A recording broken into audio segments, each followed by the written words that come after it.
Welcome to News Laundry Chota Hafta. For the full episode, subscribe because it is behind the paywall and only subscribers get access to uncut, complete content. News Laundry Hafta is our weekly wrap of all that made the news, all that didn't, and all that should have and all that shouldn't have. We agree, we disagree, we critique, and occasionally we beat each other up. But it's all good fun.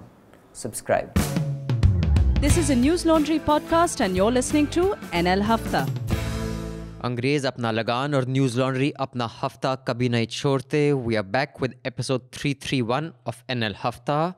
Today, after a long time, we have Raman sir who has joined us in the studio. Hi, sir. Hi. You've had both your vaccine shots? Yes. So you're feeling a little braver. Oh, wow, both. No, in fact, I could have come anytime. It was because of my mother, Right. who is 79. So she's also had both? Yeah, she got both.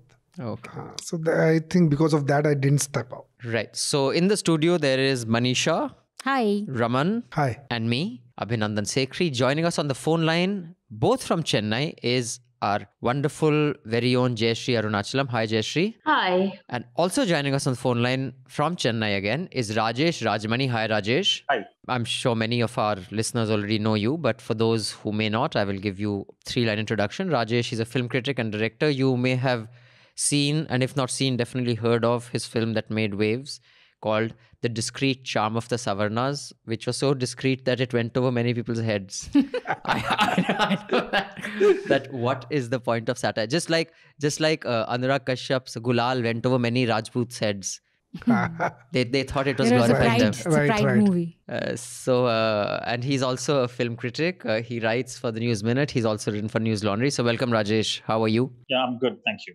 And have you had one shot, two shot, both shots, had COVID? You are a COVID and two shot COVID and one shot, no COVID, both shots. There are many combinations. Well, I did have COVID like in March, but I've had my first shot now. Oh, I great. see. Right. And you guys stepping out in Chennai, what's it like? Chennai, I think no, I think we have a lockdown right now. We gonna have it till the end of this week, like a full lockdown. So I think even after that it might get extended or something, or even if it's not extended, it's gonna not completely brought down. It might be only partially brought down. So I think the city is still, people are staying indoors as of now. Right. So before the panel gets into discussing 4 major things that we need to, Jayashree shall give us the headlines of what made news this week. And we are recording this episode of Hafta on Thursday, the 3rd of June at 11:50 in the morning. Yeah. So the headlines of the week. CBSE Class 12 board exams and ICSE exams have been cancelled thanks to the COVID pandemic. The decision was taken at a meeting chaired by Prime Minister Narendra Modi. To speed up approvals for Pfizer and Moderna vaccines in India, the government may grant a major concession which has been requested, which is indemnity from liability. India's GDP has contracted by 7.3% in 2020-21. At a time when Air India's pilots have been demanding vaccination for crew and families, it has emerged that at least 5 senior pilots with Air India succumbed to COVID during May. Yeah, and interestingly, this week, the Delhi government has opened a facility to vaccinate journalists and families This because is following the UP government, no? Yeah, UP the government did it before. had already done for families as well, right? Yeah. So yeah, Air India. And sorry, one more thing of your earlier one, the initial request was Pfizer and Moderna that they want a concession on indemnity from liability. And following their kind of request, even our very own Pune-based Serum Institute, has said that one nation, one rule. So even I want indemnity against liability. And these Yeah, I 5 think no pilots... indemnity has been provided to any vaccine so far in India. Yeah. So they're saying if you give it to them, give it to us. Right. So these 5 pilots who died, they were on that Vande Bharat Mission. Bharat mission. Oh, I see. That's all sad. 5 of them. Okay, Baba Ramdev is continuing this assault on doctors, but he said on Monday that he respects allopathy and that doctors who practice modern medicine have a contribution that is immense. However, as we record this, the Delhi High Court is currently hearing a plea filed by the Delhi Medical Association, which is seeking to restrain Ramdev from disseminating false information on coronal. And even as he is saying that he hasn't really apologized to them, but his ads meanwhile continue to talk about the medical mafia, and his Twitter does as well. Yep. Over 8,700 people, most of whom were migrants, were killed on railway tracks in 2020. This is despite a halt on passenger train services for a good part of the year during the lockdown. This information came from the Railway Board. Similarly, the number of Delhi death certificates has risen by 250% in April and May to nearly 35,000. This is a 250% increase from last year. Amidst the tug of war between the centre and the West Bengal government, Mamata Banerjee has announced that Chief Secretary Alpan Bandyopadhyay has been appointed her chief advisor. So this has been playing out for a few days. The centre has banned retired officials from the intelligence or security departments from publishing any information about their former departments without clearance. If they do go ahead and publish information either in books or newspaper articles, I believe their pension would be affected. There's that. Then, concerned about the misuse of India's sedition law, the Supreme Court on Monday said it will redefine the contours of the law to indicate what does and what does not constitute sedition. In related news, the Supreme Court has also quashed an FIR with sedition charges against journalist Vinod Dua. This happened earlier today. Yep. In a plea to the Supreme Court, petitioners challenged the Delhi High Court's decision to allow the Central Vista project work to continue despite the COVID pandemic. However, the court replied that it found the petition motivated and filed the petitioners 1 lakh rupees. And it said that is an essential project of national importance which shall continue as is. Yes. No, I think sorry. in this story, they said it's an issue of ethic. I mean, the point that the petitioners had raised, they were issue of ethic, not of law. So it's a court of law. So the law, the High Court, it said that you're wasting our time. Right. You raise it on some other platform, but this is not the issue for us to discuss. Okay. Google says India's new IT rules do not apply to its search engine. The centre is supposed to respond to this by July 25th. 24 people have been arrested in connection with the assault of a doctor at a COVID centre in Assam. In related news, the police have arrested 4 people in Karnataka's Chikmagalur district for allegedly assaulting a doctor after a 6-year-old boy died of dengue. There's been a spate of apologies at the center of a comedy storm. Many popular writers, stand-up comedians, journalists, and so on have been pulled up for making sexist and casteist comments in the past. A number of these comments were about Mayawati. I think Rajesh can give us a little more context. Primarily Mayawati only, actually. All the jokes were about Mayawati. Former Supreme Court Judge Arun Kumar Mishra has taken over as the chairperson of the National Human Rights Commission. After Juhi Chawla on Monday moved the Delhi High Court against the proposed setting up of 5G wireless networks, she said this may not be safe. And somebody interrupted that hearing with the songs of Juhi Chawla. Yes, this became great comedy on social media. And this NHRC post, it was kept vacant for very long time. So normally, I mean, whenever a person who favors the government, not just BJP government, even in Congress time, so they get such appointments. Right. Yeah. Last headline, the Kerala Assembly on Monday passed a unanimous resolution condemning Lakshadweep Administrator Praful Patel's controversial policies. They've also urged the centre to call them back. And I believe we have an explainer on this already online, right? With newslaundry.com. So thank you for that, Jayashree. And just one little request to our listeners and our wonderful subscribers. We like to hear from you, and you've been writing us lots of mails. But we have reduced the word count to 200.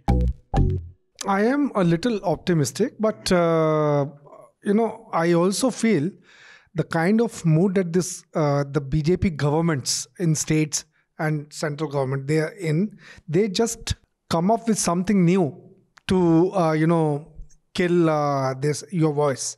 So I think they may come up with something new, A. Or B, I think they still have this UAPA, which is extremely powerful. If you start invoking UAPA against journalists, I mean, the court is not even going to hear your plea for bail. So just tell our listeners what exactly does the implication of UAPA, ordinarily what is it meant for? UAPA is like MISA of the old time, when you are just, there is no court hearing, you are just put in the jail. That rule of 24 hours. For 6 months. 24 hours before a magistrate, yes, and all those rules don't apply. No. That rule applies, but after that, you just tell the court that he has been booked under UAPA. That's it. So you just have to present him, but 6 months you can keep him in the jail. Without the person even applying for bail. Yeah, so it's basically just the punishment. The process so that is still there. That is still there. And the courts cannot do anything about that. So I'm just going by the mood of the, like for example, this They even the police officers who are retiring, they cannot write about their own department. Yeah, we'll talk So about that. they as have well. come up with that issue. So Right. see, they come up with the different laws. People were talking about and criticizing the government. So the moment you start criticizing, they try to find a way to neutralize it. So I think Oh. again, Yeah, I mean, this if can the happen. act itself is unlawful prevention, so Yeah. I mean, to prevent unlawful activity is so vague that it allows you to put anyone in. Like Siddiqui Kappan, you can It's just like- say he was on his way to ignite a riot in Hathras, so we have to prevent him from doing that. Put him A in jail. Keralite Yeah. who doesn't even know Hindi well Right. is coming to Hathras to ignite. No, I mean, as per usual, I am not optimistic at all. I mean, I don't think I've ever been very optimistic. I feel there are way too many sedition cases, like Manisha Singh says, that sort of go like under the radar that we don't know about. I mean, then you look itself at what's happening to Stan Swamy now, who's been asking for bail and it's been repeatedly denied. And this is again because under charges of sedition in the UAPA, the act, I think, prohibits bail if there is a prima facie case against the accused. But but the thing is that the problem with this prima facie rule is that it does not allow a judge to analyze the evidence in the case, because they're saying that would cause prejudice in the trial. So they have to follow So the the police's investigating word. agency's word is Exactly. basically enough. You follow the investigating agency's word that this is the prima facie case, and therefore you deny them with bail or you grant them with bail. And this is very scary. And this is something that they routinely apply. And the court does have an opportunity to circumvent and grant them bail if they think there are grounds on humanity, or if like your health is in very poor condition. But this doesn't often happen. So until the UAPA itself is struck down, I don't see this as an optimistic step for anything. Yeah, this might just be one random judge making a decision, but that's it. I think it's even though I think it became about jokes on Mayawati or reservation. I think there's a general pattern in the kind of stand-up comedy that's been existing in the last 10 years. No, I think the stand-up comedy scene became very popular somewhere around 2010. I think if you saw the initial years somewhere between 2010 to 2014, I think because I lived in Bombay at that point of time, and I think that's when the stand-up comedy scene was like beginning. And what I saw is that I think most of the humor was primarily on the working classes. There were jokes about drivers, there were jokes about domestic helps, there were jokes about security guards. Most of the jokes were often made on the working class. That was the pattern. And I think the audience loved it too, because you see, it's a very it's a very elite thing. It's going to a stand-up comedy show is more expensive than going to a film. The tickets used to be $500, some $50. So I think it's certain elite sections of the society going. So I think both the comics as well as the audience came from the same elite section. And I think they enjoyed these kind of jokes. So it's okay to mock your domestic help or drivers and all this, and complain about traffic jam and your delivery coming late, the pizza delivery coming late. So these were the kind of jokes that existed for a few years. I think, both the audience and the comics enjoyed the initial few years. I think what happened, particularly after this whole Modi government coming in, I think social media saw a complete change. We had a lot of discussions. We had a lot of political discussions happening on social media. I think particularly after 2016, after Rohit Vemula's death, I think talking about caste became a very common thing in social media. I think particularly after his death, I think there's a lot of I think even mainstream media which refused to write about caste until then. I think everybody became forced to write about caste and acknowledge and talk about the caste privileges and the differences and the problems that come from the caste structure. So I think what happened is suddenly it became profitable to be a certain to be woke and to talk all these cool things. So the very strange thing happened is all those comics who were once making jokes about drivers and domestic help, suddenly they all became very angry. I think after 2014, they all became very angry, and they started saying very politically correct things, and even the slightest politically incorrect thing was mocked at. It became a much cooler thing, both among these elite audience as well as the comics, to become very be politically correct and woke. And that became a currency in the last 4-5 years, and I think that shaped the stand-up comedy scene in the last 4-5 years. So obviously these comics have forgotten to delete their old jokes or tweets and all that stuff. So I think when people find these old tweets and jokes or these shows, there's a drastic difference between what happened in 2010 to 14 and what happened after 2015 to 20. So obviously there is people are going to find these new woke icons very hypocritical because of how quickly their stances have changed in a few years. And I think that's what irrespective of any particular individual, I think because this is not a case of just one comic or two comics. This has been happening throughout the whole stand-up comedy scene. So I think it's a widespread pattern, and I think this has happened throughout all metro cities. One difference I would say is I think the pattern that emerged in social media, like what people discussed for all this, the differences between 2010 and right now, is very true for Bangalore, Bombay, and Delhi. But I think the scene in Chennai is very different, because I think Chennai has always had a certain anti-caste movement through Dravidian movement and through the Ambedkarite movement here. So we don't find the stand-up comics here making direct jokes on a lower caste political leader or on reservation or on working class. So what happens here is there are some, because it's fundamentally a Tamil Brahmin dominated space, both the audience and the comics coming from the community. So what happens is the jokes are often about the positive stereotypes about the community, about how they are intelligent, how they're good at maths, how they go to IIT, how they go to GRE, how they go to IIT coaching, and how they work hard. So most of these jokes are often about these, it looks like criticism, but they're often reinforcing positive stereotypes. That's the kind of comic scene that Chennai has created, which is slightly different from what's happened in the other metros. So yeah, that's what I think about what's happened. And after that, the chief secretary was recalled because it under the Department of Personnel and Training, that is DOPT, they all report to the central government. He was recalled over here. She refused to relieve him. It has never happened in the history of India that a chief secretary, which is a topmost bureaucrat for state, is called back without consulting the chief minister. He refused to come. She said, I will not relieve him. And although he had got an extension because his retirement had already happened, 3 months extension, he got a loophole. He said, I resign. I don't want any more extension. So he resigned. Retired. So correct. It was because a resignation cannot be given. It has to be accepted. It was just a retirement. So he retires. He doesn't take the extension he's got. She reinstates him as advisor and he stays there. So they have outwitted the Chanakya and Modi at a game of technicalities. Now this has led to, of course, that, where are bureaucrats? Who do they report to? Does this augur well? So this is the context, and I will just spark off this discussion with the following anecdote. I don't know, Raman, what your friends in the bureaucracy tell you, but the few that I have are really pissed off with the central government. Most of them don't have the guts to say it, and bureaucrats are trained to obey. They will obey anything. It is shocking, and I find that really distressing, actually. But they are not happy with how they're treated, especially now.